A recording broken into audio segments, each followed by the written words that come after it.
Hi, I'm Lisa Lehman. I am the 17th Ward Democratic Committee Chair, and joining me today is City Councilor Marty Nave, who represents the First District. Thank you for joining us. It's a pleasure. And I'm wondering if you could start us off by just telling us a little bit about yourself. Well, I am 72 years old. I was born and raised on the North Side. I have lived on North State Street for a while. My parents, when we were younger, we moved to the town of Camellus, returned to the North Side. I've lived on East Division Street, and where I live now, I'm in the same house for 61 years. Wow. So I am a fixture um, of what I do. So I drive around in my district. I walk the streets. And if I see something wrong, I take pictures of it and report it. Okay. And so that's a good transition. Can you tell us a little bit about the First District? Like, what is the makeup of the First District? What neighborhoods does it include? And what do you see as the biggest issues there? So the first district has returned to being truly the north side when there was redistricting done. So my district can go from the end of Park Street, Mhm. bordering with the village of Liverpool, onto Hiawatha Boulevard, bordering with the town of Salina. Mhm. We could go from Wolf Street, bordering the town of Salina, go all the way around to North Salina Street, go all the way, merge with North State Street. From North State Street, you're going to go towards Burnett Ave. You're Mhm. going to make a left. And from Burnett Ave, you're going to cross with Lodi and North Crouse. So that's how far my district goes. So it's like it borders from the edge of Hiawatha Boulevard to North Crouse, just a couple blocks from Syracuse University, and have everything in between. Okay. And a lot of great neighborhoods in there. Can you talk a little bit about the people there? The people growing up were predominantly German and Italian. They spoke the language. Mhm. And then about 40 years ago, the transition came with the Vietnamese community. They came in. They became part of our growing neighborhoods. In our church, which I'm a member of, Our Lady of Pompey St. Peter, Mhm. uh, they became a very forceful community in our church. On Sunday mornings, there is the Vietnamese Mass said in Catholic. Mhm. Catholic Mass is said in Vietnamese. I serve at the 11:30 Mass, where I serve people from throughout Asia and Africa. Oh. So we have a diverse community. In my district, you'll see Catholic churches, Methodist churches. You'll Mhm. see a Buddhist temple. You see a mosque. Nice. And that is the diversity that we have in our common council district. And our district has always been home to many people from many nations. Our family was welcomed to the North Side over 100 years ago when my great grandfather, Francesco Romano, came to live in the 500 block of North State Street. And he was the first one. And eventually my family grew. My Mhm. great grandparents, my grandparents, then they lived on North State Street in the 400 block. So we emerged there in our family. So we emerged as first generation. I am now second generation of Italian Americans. Nice. And what do you see in those neighborhoods? What do you see as the most pressing issues right now for people living there? Right now, the pressing issues and the calls that I get, we have to deal with crime, Hmm. prostitution, and Oh. drugs. Hmm. There are areas over on Wall Street, First North Street. It's very bad. And then when I go to North McBride Street, just a couple blocks from home, the former county executive, Nicholas Spiro, Hmm. there are numerous drugs and prostitution and squatters. And what they are doing their thing in the road. Oh. People are scared. They're afraid. Mhm. They don't know what to do when they're confronted. I had a consigliere call me one night, and she was horrified that someone actually jumped on her vehicle. Oh, Uh, God. for all and to see people walking in my neighborhood naked, this is horrific. Uh, Wow. Recently, I called 911 Syracuse police. There Mhm. was this woman that was taking her drugs and laid out, and a family of immigrants had to walk by and see it. So we do have a lot of pressing issues. But you know what? There are a lot of good people, and Yeah. our North Side does a lot of good things Hmm. because there's people who have faith in our North Side. They want to live on the North Side. They want to grow their families here, and I'm here to help them. You know, we have so many new Americans uh, throughout this world who will make the North Side their home. They're understanding the language, the traditions, and they call me for help. I Okay. had an incident last summer where Father Vincent, who was our Catholic priest from my church from Nigeria, had called me on behalf of another constituent from Vietnam.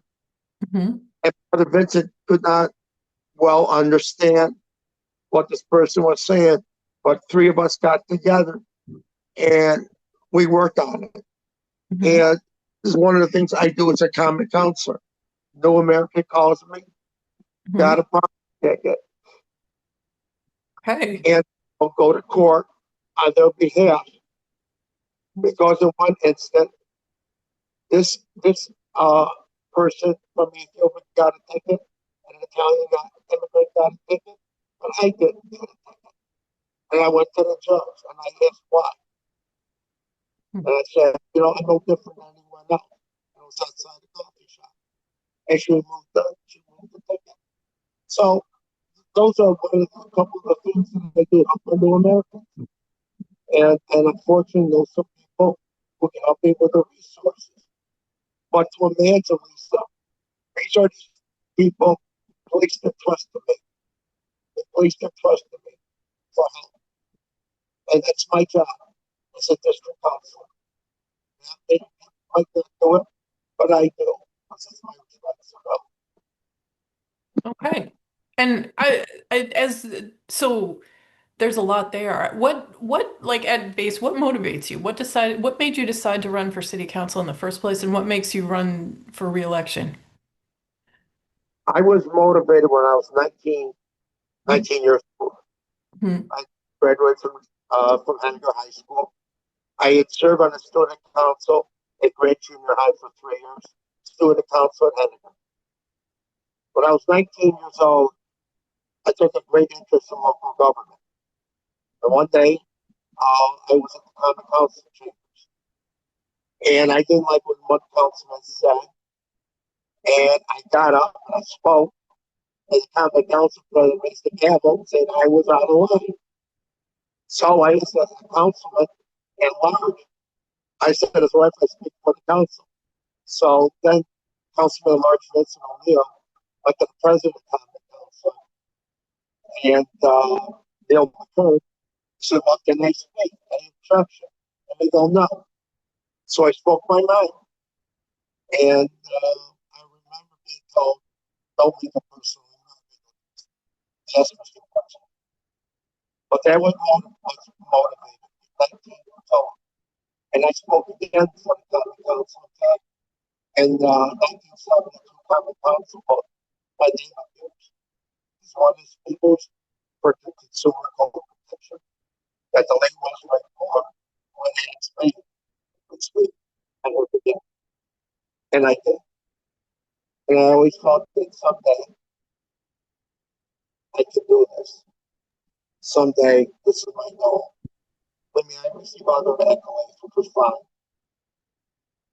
But the moment that I was sworn in, I fulfilled the dream that here I am, 72 years old. I, I, I went through many challenges through my life. I've lived with Tourette syndrome since I was a child. And I said to people, you know, nothing's stopping me. And I remember Mr. Pirro saying to me, who knew my grandmother very well, she said, "You're like your grandmother. You're stubborn. You must have your own way." And she was. And she was. That's why I took after her. And I won against a lot of odds. And what motivates me to run again, I enjoy my job. Yes, I get a lot of phone calls. Yes, it's monotonous. Right before we started, I got like 405 already Mhm. email. And I help people throughout the city, not just in my common council district. I had a woman lived on the south side. She called me. "Can you help her?" "Yes, I will." And it was with a landlord. I did that. I don't pass it off. Yeah, Believes that they trust me enough to help them. Well, I'm going to take care of it. And that's my motto. I'll take care of it. that's public service. That's great. It is. And I remember another counselor some years ago referred to me as the alderman. "You're an old style politician. You're an alderman." Speaking of those calls and emails, for constituents who might be watching this at home, what is the best way for them to reach you if they do have something that they need help with or want to ask about? Sure. Well, they can reach me at my email, mnave Hmm. at syr.gov, Okay. or call the Syracuse Common Council office, Okay. and they can reach out to me there. Very good. And many people uh, can reach out to me. Okay. And if somebody's interested in getting involved with your campaign, same thing or Yeah, same thing. okay. Same thing. Um, I'm on the City of Syracuse government website, so they can find the number or email. Mhm. And in fact, I've had a number of young people who have reached out to me to be interns. Oh, So this past year, I had a couple interns. very good. One, yeah, they're interested in government. Hmm. I've had one for 2 years in a row. He's a young man. He's in college, and he's taking political science. And he reached out to me. And one of the things I said to him, to be an intern means you come to the council meetings, you take notes. You come to committee meetings, you take notes. And you also come with me to neighborhood watch meetings. I do about 6 or 7 a month. Wow. I have my own district meetings Hmm. every other month at Gethsemane Methodist Church at 1700 Butternut Street. And our next meeting is Thursday, November 6th. Now, this neighborhood watch group began 26 years ago. Now it's become a district meeting. So it consists throughout the district, from Will Street, East Division Street, Kirkpatrick Street, Burnett Ave, Kenwick Drive. They don't know each other, but each constituent has a separate issue in their own neighborhoods. And my meetings do run 2.5 hours. That's how big long they are. Wow. And I don't leave until everyone has had their question asked. So expect me to be there till 9:30, and it does. Very good. Um, Thank you so much for joining us today. Really appreciate your time. And to all of you out there, if you found this content helpful, please give us a like and subscribe to our channel to hear from all of our great Democratic candidates. Thank you. It was a pleasure for me to speak with you today. I Likewise. really thank you. And if anyone has any questions about me, please reach out to me. I'm glad to speak with you. Excellent. Thank you so much.